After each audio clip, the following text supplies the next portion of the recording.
modern language, a right to physical integrity.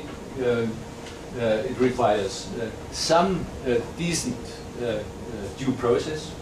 Need not be modern standards of due process.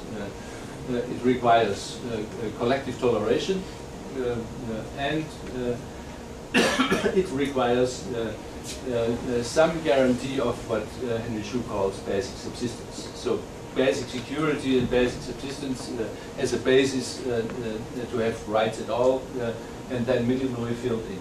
Liberal democracy. Liberalism adds this decent respect should be equal respect. Decent respect is not enough.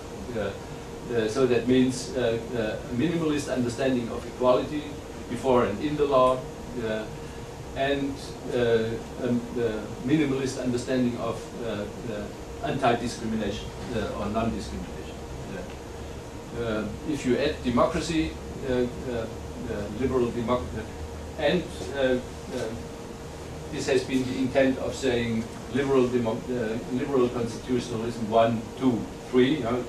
So minority protections, freedom of individual consciousness.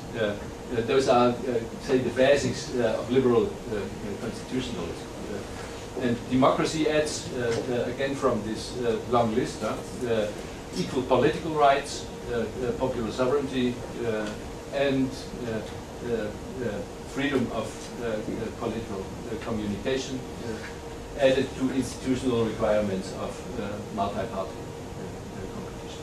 This is in the shortest possible way what the basics of liberal democratic constitutionalism are, in my view. And you find them, and this is my argument, in all constitutions which say that this is a liberal democratic state, and you find them in the European Convention of Human Rights and in the International Treaty of Civic and Political Rights. So I guess that there is no consensus over how to interpret, and certainly no consensus how to balance conflicting rights. But there seems to be a broad agreement with regard to this is what liberal democratic constitutionalism, minimally is.